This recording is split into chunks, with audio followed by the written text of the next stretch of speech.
If you're brand new to World of Warcraft and you're wondering what add-ons are and which ones to use, then by the end of this video I aim to give you everything you need to know to get started. In the most basic terms, add-ons, or otherwise known as mods, are custom plugins that people have designed to improve upon the functionality of the game. If there's something missing from the standard Blizzard UI, or something that you believe could be improved upon, then there's a very good chance that someone already created an add-on to address it. Unlike in other games where add-ons are an optional extra, in World of Warcraft many add-ons are actually considered essential for doing particular types of content. For example, you're going to struggle to find a raiding guild that's going to be happy for you to raid with them without first installing DBM or BigWigs, but more on the specifics later on in the video. Firstly, you need to know how to find and install add-ons. There are basically two main ways to do this. Firstly, the vast majority of add-ons are available via the Twitch client. If you're wondering what on earth Twitch has to do with WoW add-ons, it's basically due to the fact that the client used to belong to Curse, but Twitch bought them back in 2016 and merged the clients. All you need to do to get started is to go to the Twitch website and install the desktop client. Then once you have it open, select the mods tab at the top. Remember that the words add-on and mod are essentially interchangeable in this environment, and you're going to hear both. Just know that in this circumstance they basically mean the same thing. Under the mods tab you need to click World of Warcraft, obviously, and then you're going to be able to view a list of your installed add-ons. If you're new, this list should of course be empty. It's important to know here that if you have both WoW Retail and WoW Classic installed, then you're going to need to specifically select which version of the game you want to display your installed add-ons for. You can do this by using the drop down in the top right to switch between the two. Okay, so now it's time to search for some add-ons. Firstly, you're going to need to click the Get More Add-ons tab and either manually search for the add-on that you have in mind or look through some of the predefined categories. Let's take HandyNotes as an example add-on for the purposes of this video. The Twitch client makes it very easy to install. Basically, you just click the install button and then hit the My Add-ons tab to see it come up in your list. Once the add-on's finished downloading and installing, then you're going to be able to update it with a single click, which is a really nice thing about the client. And you can even update all of your add-ons at the same time by clicking Update All at the top. In my opinion, this method is the easiest and most user-friendly way to manage your add-ons. Then you have the more manual way, which will be necessary for certain add-ons that aren't available through the Twitch client. I believe ElvUI is a popular example of this. To manually install an add-on, you need to download the add-on from its source, which is usually a website. Then you need to navigate to where you have World of Warcraft installed on your computer. You need to open the interface folder, then Retail or Classic depending on which version of the game you're looking at, and then the add-ons folder.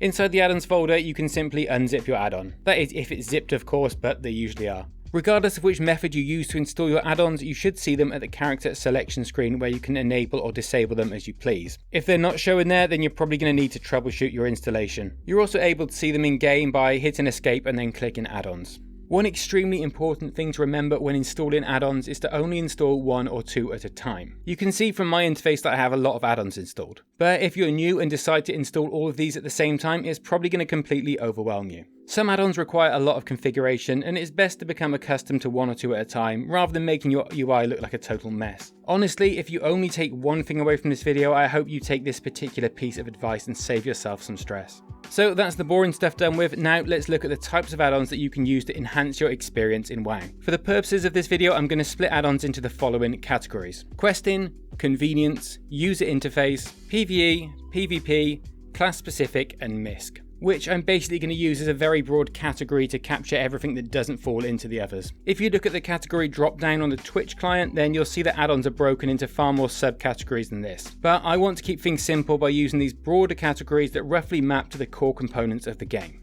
So let's go through each of them and make some add-on recommendations for you. At the very start of your Warcraft journey, your first activity is more than likely going to be questing. And this is really something you're going to continue to do even after hitting max level. It'll just be for different reasons and with different rewards. If this is your first time playing, I would generally recommend just to do quests in whichever order feels enjoyable, really just following the story threads that capture your personal interest. However, if you just want to level fast, and I know some of you do, then I would highly recommend installing Azeroth Auto-Pilot. This add-on basically gives you the most efficient questing route, or at least as close to it as you're going to get. The add-on basically provides a little panel that shows you exactly where to go and which quest to do next. This maximizes your experience per hour gained while questing. It's simple but very effective, and it'll get you to max level very quickly. When you do hit max level, you're going to unlock world quests for the latest expansion, usually after completing some other quest-based activities. Technically, you can also world quest in older expansions, but this isn't always going to be worth your time. World quests can be spread over several different areas on the map, and it can be pretty difficult to get an overall view of what quests are available and what rewards they're going to provide you with. This is where an add-on like World Quest List comes in and really starts to shine. It gives you an interface that looks like this, providing you with all of the information you need to easily track your world quests, allowing you to decide which ones to prioritize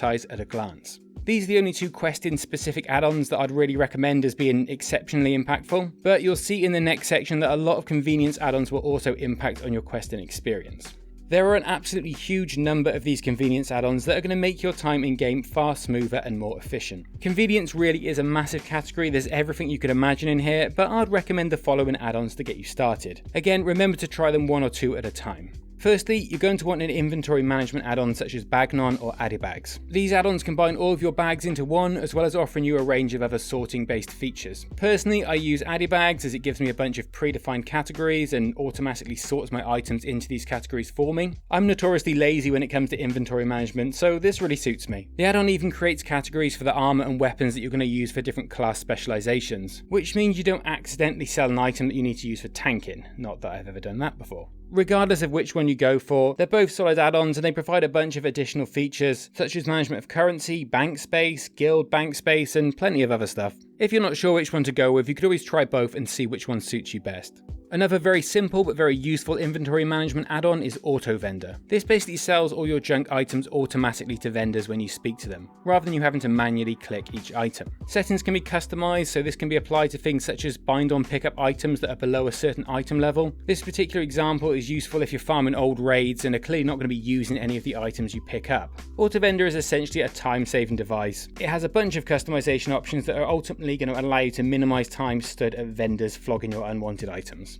If you're a bit of a collector, then you might want to install Rarity, which is going to track how many times you try to obtain particular items. This might include rare mounts, transmog items, recipes, toys, or any other number of collectibles. Rarity also notifies you of holiday events that offer rare items, tracks various NPCs that you can kill each day for a chance at collectibles, and can even alert you if you mouse over certain rare items without realizing. Basically, it's a must-have for collectors. Regardless of what you do in game, you should probably install PAWN, which I tend to spell on YouTube rather than pronounce for obvious phonetic reasons. This add-on is going to tell you whether an item you have looted is an upgrade for your character. It provides an upward green arrow as well as a percentage to indicate how much of an upgrade this item is over your currently equipped item for your spec. Be warned, it won't always be 100% accurate when it comes to endgame, and this is basically because you may want certain stats for certain activities that the add-on won't really be able to second guess. But the vast majority of the time it is going to be accurate, and if you're new, you're not really going to be into that top level min-max in space quite yet. We will, however, talk about some add-ons that will help that kind of stuff later on.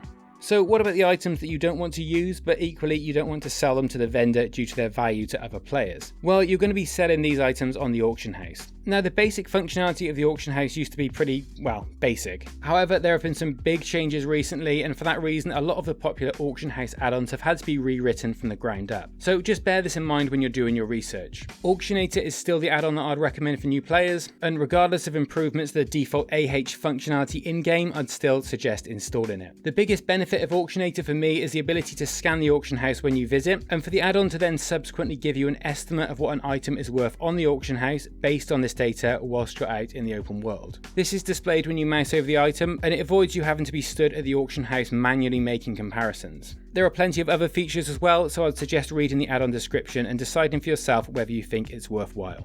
MapCoords is another staple add-on that's going to be useful pretty much regardless of what activity you're taking part in. This simple add-on adds coordinates to your world map, which is extremely beneficial as the majority of guides you're going to find online will provide you with coordinates to help you locate quests, items, NPCs, and so on. You can just install this all without worrying about configuration, so the 1 to 2 add-ons at a time rule doesn't really apply here. I'd recommend just installing this one right from the beginning. An add-on that pairs quite well with Quartz is HandyNotes. This allows you to add your own customized notes to the map by alt-right clicking. There are a ton of situations where this can come in handy. Maybe there's a particular farming spot you want to mark, an area in which a rare NPC spawns, or a particularly useful vendor that isn't marked on the map. Finally, Gathermate is an add-on that does something quite similar, but this time specifically for gathering professions. The add-on automatically marks any resource nodes you find on the map so you can check back later to see if the resources have respawned. It's particularly useful when it comes to mining and herbalism, but it's not limited to that. Let's move on to our next category. Now, it's fair to say that most add-ons impact the UI in one way or another, but some alter it in more major and deliberate ways, throwing out some of the core Blizzard UI components. I'm just going to give you a brief overview of these as they're highly customizable and I don't want this video to drag on for 2 hours. If you like the look of one, then Google it and take a closer look. Bartender has been popular since the early days of WoW. It allows you to alter the position, size and number of slots on your skill bars, as well as add in additional ones. I personally like to use it to bring the majority of my abilities to the bottom middle of the screen, just below my character. Then I stick one bar on the right hand side for my mount and mage portals, etc. It's really up to you how you configure it, and I guess that's the beauty of Bartender. There are stacks of other features such as easier hotkey binding and the ability to let your bars fade out of view when you're not in combat. So again, take a closer look at the add-on, but for me Bartender is definitely a must-have. Next on our big impact user interface list, we have unit frames add-ons. I'm going to recommend that you use either shadowed unit frames or Z-Perl. These two add-ons transform the frames for your player, target, party, pet, focus, raid, and pretty much everything else. They make the frames customizable so that you can change the information displayed on each frame as well as adjusting the scale, graphics, and colouring of each element. In short, they do a lot. I'm not even going to try to cover all of the features they offer. The key thing that I like about unit frames add-ons is the ability to reposition particular frames. For example, I like to put my player and target slightly closer to the centre of the screen. This is so I'm naturally more aware of the information displayed as it's closer to the area that I'm focusing on while in combat. Personally, I use shadowed unit frames, but that's very much based on taste. Both SUF and X-Perl offer solid functionality, so do some research and see which one works for you. You might even pick something totally different, and that's fine. These are just the two that I can vouch for. Then you have the nuclear UI option, which is ElvUI. This add-on transforms pretty much everything. This is even to the point that you basically don't even need to bother with half the add-ons in this video if you use ElvUI, as it incorporates a great deal of their functionality. For example, it offers both the unit frame capability of SUF and Z-Perl, as well as the skill bar customization of Bartender, and a huge amount more. As you might imagine, it comes with a significant configuration requirement. However, there's a community of very clever people making profiles for ElvUI that you can simply copy and use for yourself, which is definitely what I would suggest doing if you're going to start using it as a beginner. You can find these profiles using sites such as Wago.io and tukui.org. Personally, I don't use ElvUI. It overwhelms my simple mind and it changes many of the default interfaces that I actually like. Granted, you can toggle all of this on and off, but I'm too lazy. Either way, it's incredibly powerful and I know many people who swear by this add-on. Next on our list is KUI Namplates. Though there are a number of add-ons in the nameplates category that you might want to explore, this is the one that I'd definitely recommend. It takes the default Blizzard nameplates, these bars that you see floating above the enemy's head, and it makes them much more customizable. You can resize them, recolor them, and decide what information you want them to display. I'd suggest making the cast bar as obvious as possible, as well as ensuring that key debuffs on the target are clearly displayed. This allows you to easily see how long is left on your Frost Nova's freeze, for example. I'd actually really struggle to play without KUI, as I've come to rely on the information from the nameplates more than I do on my target unit frame half the time. Another useful thing to have is a modular cast bar add-on such as Quartz or Gnosis. They essentially detach your cast bar, give it a bunch of customization options, and let you position it in a place that's more obvious, or at least so your cast bar fits around your other UI add-ons. For example, my Bartender positioning means that the default Blizzard cast bar is actually behind my skills, so for me something like Quartz is essential. Then you have some more minor adjustments to the UI. There are a whole bunch of combat text add-ons, of which I would recommend using XCT+. This basically gives you more detail in your combat text, which can be really useful. However, beware that it can give you way more information than you can actually realistically comprehend. So it's worth playing around with the settings and getting the right amount of data for your level of play, but no more. Another enhancement to your combat text can be found with an add-on called AnyFont. This allows you to change the font of the combat text that we were just talking about. It's mostly a personal thing, but some fonts are certainly easier to read or simply more pleasing to look at than others. And one final little but impactful adjustment I'd recommend for your UI is Minimap Buttonbag. This tidies up all of the add-on config items that start stacking up around your minimap and makes the map look like a total mess. The add-on creates a drop-down style menu with all of the icons in, which is very simple but extremely satisfying. Let's move on to player versus environment, or PvE based add-ons. Of course, all of the add-ons we've spoken about so far do impact PvE in one way or another, but I'm talking more about dungeons and raids when I refer to PvE in this video. Firstly, you have Deadly Boss Mods, or DBM for short. This is an add-on that you are absolutely going to need to get if you're going to take part in max level dungeons and raids. In basic terms, it tells you what to do in boss fights, providing timeless advice such as don't stand in the fire, but also vital information around the more complex mechanics. The vast majority of even semi-serious guilds are not going to bring you along for top level content if you don't have it installed. It's really as simple as that. It's also useful while leveling, as it's not like lower level dungeons don't have mechanics, they're just easier to ignore due to power creep over the years. What I mean by this is that you're far stronger when you take on these dungeons than you would have been when they were max level content back in the day. You'll also hear about BigWigs, which is essentially another add-on that provides pretty much the same functionality. The best thing to do is consult with your guild and see which one they use. GTFO stands for Get the F Out, and it basically plays loud noises when you're standing in something bad. Simple as that. Better players may not need it, but I still find it pretty useful. It complements DBM and BigWigs very nicely, as it makes it very difficult to not realise when you're doing something bad as an alarm sound starts blaring at you. Next up, we have the famous, or sometimes infamous, damage meter known as Details. This isn't your only option for damage meters, but once again, it's the one I can vouch for. The beauty of Details is that it's important to understand in high-level content whether you're coming close to your optimal damage output based on your gear. This is how you know if you're performing this aspect of your role well in dungeons and raids. You will also get people who insist on linking the damage meter results in the party chat to flex, but this isn't helpful at any level, and it's actually particularly stupid while leveling, as the game really isn't balanced for the lower levels, and for that reason damage won't necessarily be reflective of skill. Just laugh at these types of players and focus on making sure you're hitting the numbers you should be based on your spec and gear. To understand what those numbers are, you can use SimulationCraft. This can get fairly complex, so I won't go into detail, but essentially it's going to allow you to sim your character and understand what your potential damage output looks like, providing you manage to get your rotation, positioning and timing right during various encounters. This isn't a beginner add-on, but it's one you're going to hear about, and therefore I thought it was worth at least you knowing what it is for later. Google it if and when you're ready to start playing at this level, and there's plenty of information out there. If you're a healer, you're probably going to want to use Healbot for PvE. It makes healing easier by displaying aggro, allowing you to set up various key mouse combos, and providing a range of other useful information. Again, you can mess around with the configuration of this add-on a lot, so do your research. I'm just letting you know that it exists and that healer types seem to love it. I personally don't play healers, so I can't really comment further than that. Finally, on the PvE list, though this one applies equally to PvP, we have Weakauras. Now this is a big one. Weakauras will provide you with pretty much any information you want in a customizable UI element. Want to know the remaining cooldown on an ability, the duration of that ability while it's active, the number of stacks you have or when you should burn one of those stacks for optimal rotation? Weakauras covers it all. It's another one of those add-ons that you definitely need to do your homework on, and you'll probably quickly realise it's better to go to wago.io and use a Weakauras profile created by someone else rather than trying to create your own, especially in your early WoW career. One bit of advice I'd like to give when it comes to using Weakauras is to start simple. Maybe just track a few key cooldowns or spell durations before you start to track dozens. Otherwise you're going to get information overload, and this is likely going to lead you to just ignoring that information and ending up with a needlessly messy UI. Like I said, Weakauras are equally useful in PvP, though you may just want to display some different information. Other important PvP add-ons are as follows. Firstly, if you're going to be playing any arenas whatsoever, you probably want to install Gladius. This add-on gives vital information on arena combatants, notably the remaining cooldown on crowd control abilities and trinkets. It's pretty much a must-have for arena. It even announces the enemy composition and spec before the arena doors open, allowing you to customize your strategy and talents accordingly. Again, arena isn't really a beginner sport, it's pretty brutal actually, and even people like me who have played since launch are still rubbish at it, but it is really fun and Gladius helps a lot.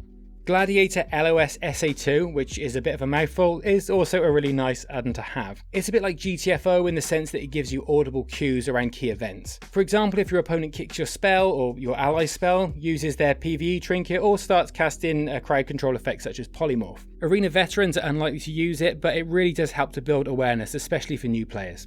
Next we have Omnibar, which takes enemy cooldown tracking to the next level. It basically provides a customizable bar that will allow you to track cooldowns such as silences and interrupts by default, but also allows you to add pretty much any cooldown you want. I'd recommend keeping it lightweight to start with, as you can easily go over the top with the number of cooldowns you track, and it just becomes more noise that you end up ignoring. Very similar to overdoing it with your Weakauras. Big Debuffs is another useful PvP add-on that basically enlarges debuffs on your unit frames and makes them more noticeable. This helps you to avoid things like going big on damage cooldowns when the rest of your team is stunned and therefore you totally waste the burst window. That's just one example, but there are many others. Also, a nice thing about Big Debuffs is that it integrates with SUF, Z-Perl, ElvUI, as well as the default Blizzard interface. As for the remaining two categories, going through class-specific add-ons would make this video take hours. I just want to draw your attention to the fact that they exist and that they can be extremely useful. The best thing to do is check out the forum for your particular class. There are specific areas on the official WoW forums, as well as Reddit and Discord communities that are pretty good for this. You're also welcome to join my Discord server and ask questions there. We have some really helpful people who are always willing to answer your questions. I'll stick a link to the Discord in the video description. In terms of miscellaneous, I essentially added this category as a catch-all so that we didn't end up with 20 plus categories and risk information overload. However, as you get more comfortable with add-ons, you'll find that there are thousands more for pretty much anything you can do in game. So mount collecting, pet battles, enhancing the in-game calendar, you name it, the list is almost endless. My advice is to get the basics up and running and then start to explore the more niche add-on categories when you're ready to do so. Anyway, I hope this has been useful. If so, maybe consider subscribing to the channel and hitting the bell notification. And you can also find details on where to follow me and how to support the channel in the description down below if you're interested. Either way, have a great day and I look forward to seeing you next time.